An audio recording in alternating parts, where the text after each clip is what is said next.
Bienvenidos a Real Historia, el podcast que te transporta a través del tiempo para rememorar los acontecimientos más importantes de la historia universal.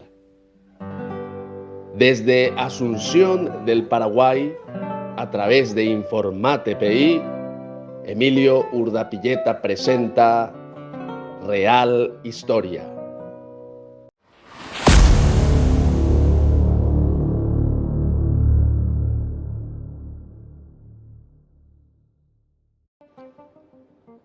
Martes 10 de junio del 2025, episodio número 55.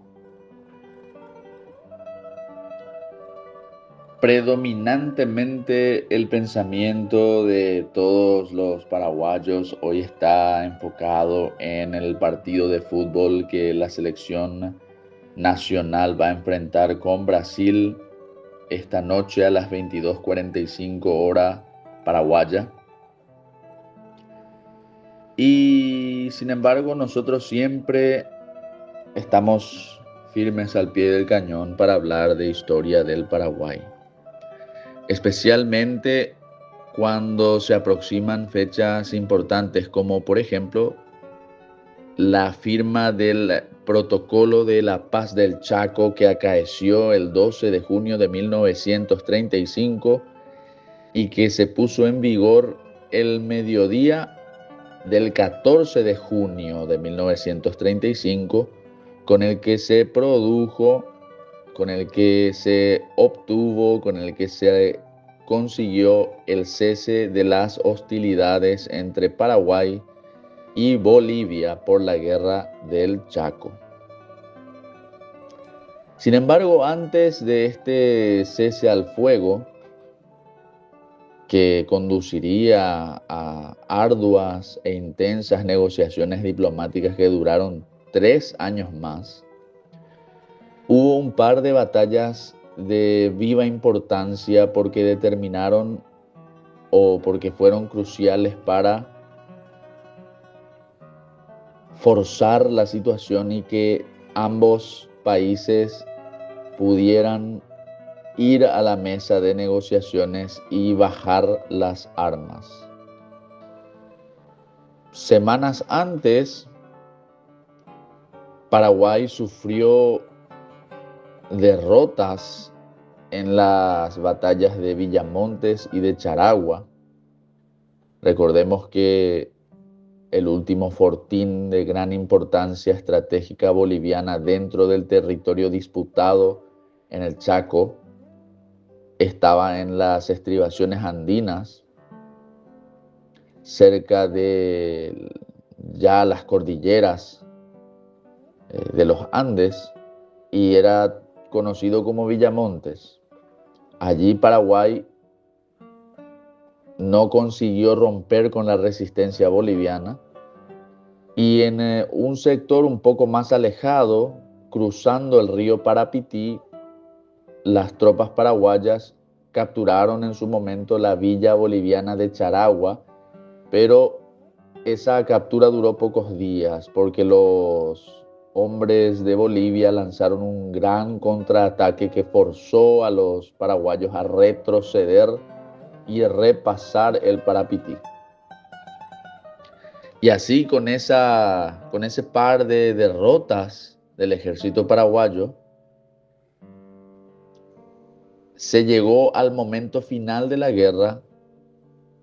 Y cuando parecía que Bolivia iba a lanzar una contraofensiva con la que podría recuperarse, el ejército paraguayo obtuvo una espléndida victoria en la batalla de El Pozo Tigre, que hoy se conoce más como la batalla de Ingavi, la última gran batalla de la guerra del Chaco. Esto es la real historia.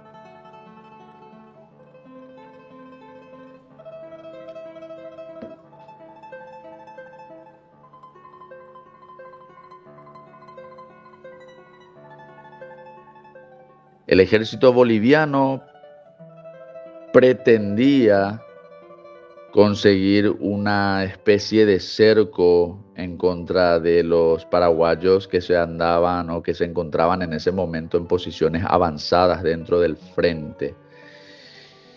Recordemos que en el año 1935, estamos ahora en junio, finales de mayo y principios de junio de 1935, Paraguay había conseguido que Bolivia retrocediese casi prácticamente en toda su posesión del Chaco, en esta guerra que ya estaba por alcanzar su tercer año cumplido y completo de duración, y las líneas logísticas paraguayas estaban extendidas, mientras que las de Bolivia eran mucho más breves, más cortas, lo que les permitía abastecerse con mayor facilidad, y aparte que tenían mayor población y mayor poderío económico también, mientras que Paraguay en ese momento ya se encontraba exánime y completamente exhausto en lo referente a la capacidad económica, no así al vigor de sus hombres y a la tenacidad de su heroico ejército, que todavía seguía combatiendo a pesar de las dificultades. Pero sí hay que reconocer que la situación no era la misma, y que en 1935, mayo de 1935, las líneas paraguayas estaban extendidas y la situación económica del país también ya se hallaba eh, bueno, en un momento, en una encrucijada en la que evidentemente el país ya había llegado al máximo de sus recursos financieros, monetarios, y eso es, inclusive si somos generosos, podríamos decir que se habían hecho milagros, porque el Paraguay no estaba precisamente en las mejores condiciones socioeconómicas cuando estalló la guerra del Chaco. Pero bueno, lo cierto es que Bolivia, con su sexta división, aproximadamente 3.000 hombres, tenía la intención de capturar el Fortín Ingavi y de realizar una maniobra de doble tenaza sobre el destacamento conocido hoy en día como Destacamento Casal, que estaba dirigido por el teniente coronel José Casal Rivarola. Y estas fuerzas del teniente coronel Casal Rivarola fueron reforzadas por el batallón 40, pero sin embargo se encontraban con inferioridad numérica, y las tropas bolivianas decidieron aprovechar la situación para hostilizar y para escarmentar al ejército paraguayo, y por qué no tratar de cercarlo. Entonces, el comandante boliviano de la posición, el coronel Ángel Ayoroa, planteó el proceso de envolvimiento de la posición entonces ocupada por los aproximadamente 800 soldados del teniente coronel Casal Rivarola del ejército paraguayo. 3.000 bolivianos intentan rodear a 800 paraguayos. Sin embargo, la resistencia de los paraguayos en la posición de Ingavi fue tenaz y férrea, como ocurrió a lo largo de toda la contienda. Siempre que los bolivianos intentaron romper una posición paraguaya, se encontraron con una resistencia firme, recia, indoblegable. Y el teniente coronel Casal Rivarola, consiguieron no solamente detener el avance boliviano, sino que estaban listos para lanzar un contraataque. Y este contraataque fue tan feroz e inesperado para los bolivianos que estos últimos tuvieron que abandonar sus posiciones dejando grandes cantidades de armas en el camino. Dejaron grandes cantidades de armas en el camino y los paraguayos se abastecieron de ellas, que eran tan necesarias para su esfuerzo bélico. Recordemos que el país ya estaba exánime en lo referente a la cuestión económica y entonces cada armamento que conseguían capturar de los bolivianos era valiosísimo. Al punto tal fue el contraataque paraguayo que en condición de inferioridad numérica, los paraguayos consiguieron cercar a una importante fracción de la sexta división boliviana. Especialmente el RI-14 de los bolivianos, Florida, fue el que más sufrió. El RI-14 Florida de los bolivianos fue el que más sufrió de este cerco. Y realmente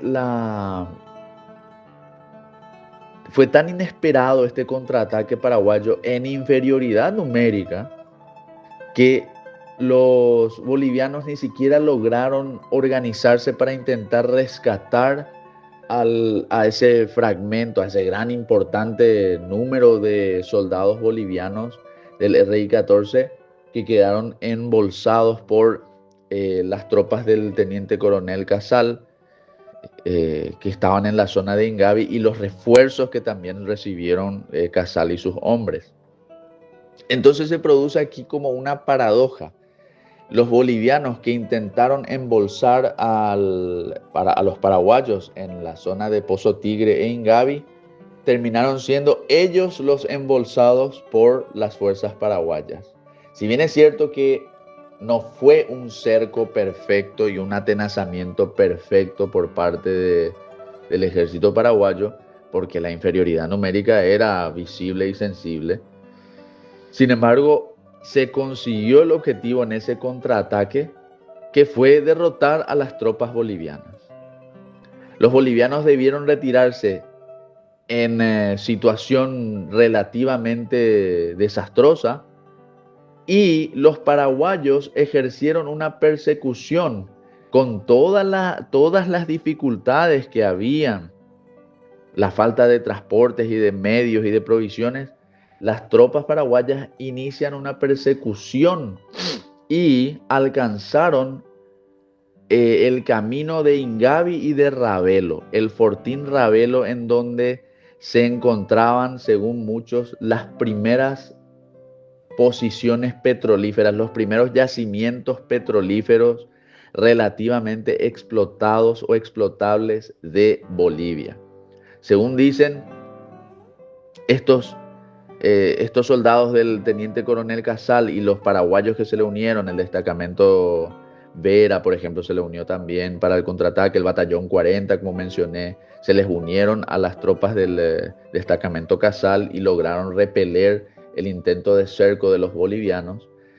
Y bueno, los paraguayos que vencieron en este contraataque, porque fue un contraataque lo que Paraguay realizó en la zona de Pozo Tigre, Ingavi, una victoria, un contraataque victorioso.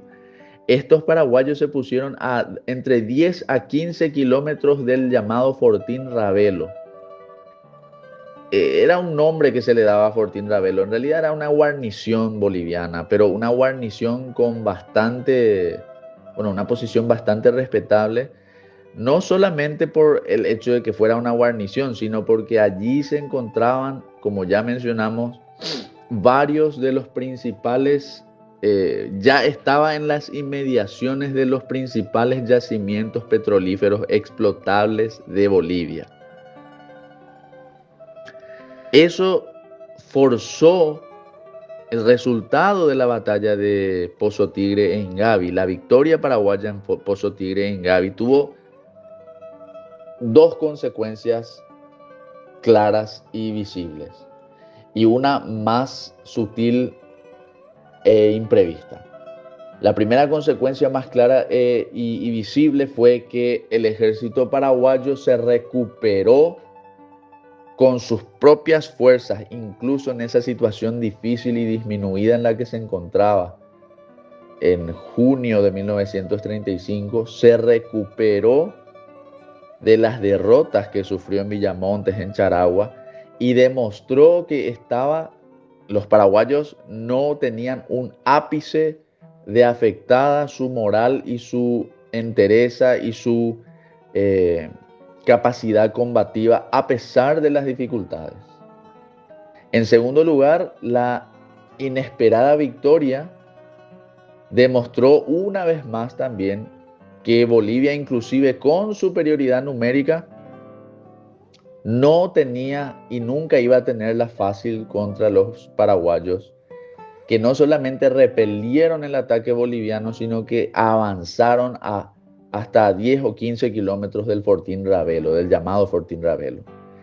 Pero la tercera consecuencia, quizás no la más visible, pero sí la más, no la más visible a simple vista, pero sí la más fuerte por su impacto, la más categórica por el impacto, fue que esta derrota boliviana en Fortín Ravelo reveló, demostró, desnudó, descubrió que el ejército boliviano todavía tenía mucho por perder y todavía tenía muchas posibilidades de seguir siendo derrotado, y todavía Bolivia podía ceder en mucho más su territorio si es que la contienda continuaba. Cierto, ambos países estaban en sus límites, especialmente Paraguay en lo referente a lo económico. Ambos países ya habían dado un esfuerzo tremendo para combatir 3 años de guerra, pero las consecuencias de esa derrota boliviana en Ingavi, en Pozo Tigre, implicaron que evidentemente si Bolivia terminaba desplomándose moralmente, se veía que Paraguay, incluso sin poseer buena cantidad de armamento, sin poseer buena cantidad de recursos, de provisiones, de logística, inclusive con las líneas de abastecimiento extendidas, Paraguay era capaz de vencer a Bolivia. Esto forzó a que los bolivianos aceptasen las propuestas de paz que vinieron desde Asunción hacia el gobierno boliviano, hacia La Paz. Desde el gobierno de Asunción hacia el gobierno de La Paz, los bolivianos terminaron aceptando las propuestas de paz que Paraguay ofrecía. Recordemos que a lo largo de la guerra prácticamente fue Paraguay el que ofreció siempre las propuestas de paz. Y en este caso, una vez más, fue Paraguay el que ofrece a Bolivia esta propuesta de terminar con la guerra, de hacer la paz. Y los testimonios de la diplomacia boliviana nos indican que todos ellos se aferraron como si fuera un salvavidas. Ya ocurrió eso en Campo Vía en diciembre de 1933 y ahora volvía a ocurrir en junio de 1935. Como si fuera un salvavidas, se aferraron a esas propuestas de paz que arrojó el Paraguay y terminaron, en este caso sí, a diferencia de Campo Vía, en que aún no se consiguió la paz, en este caso sí, forzada también por la participación de potencias extranjeras, los bolivianos terminaron aceptando la paz. De hecho que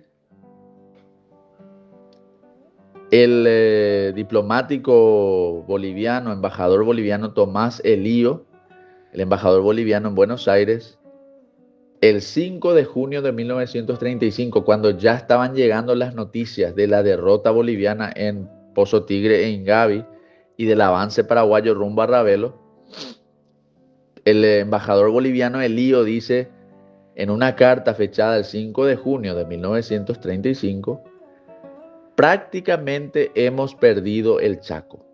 Hoy el problema de la guerra está vinculado a la desintegración de los departamentos de Santa Cruz y Tarija y a la pérdida de nuestras riquezas petrolíferas. Frente a esta situación no podemos cruzarnos de brazos y expectar el drama cuya prolongación puede causar la ruina definitiva del país. Las palabras son categóricas. La derrota de Ingavi y de Pozo Tigre, o sea, de la batalla de Ingavi, como se la conoce hoy en día, en mayor envergadura, digamos, en mayor extensión, reveló que Bolivia podía desplomarse en cualquier momento, y eso en el testimonio del embajador boliviano en Buenos Aires, Tomás Elío. Así es que la guerra del Chaco concluyó con esta inesperada, pequeña en términos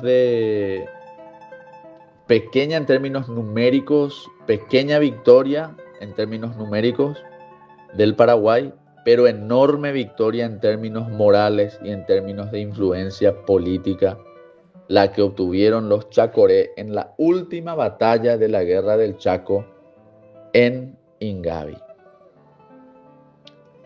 Síganos en las redes sociales, síganos en Facebook, Instagram, YouTube, Twitter, X, RedNote, TikTok, etcétera, etcétera. Esto es Informate PI. Y si Dios así lo permite, nos volvemos a encontrar el próximo martes para una nueva edición de la Real Historia. Hasta entonces.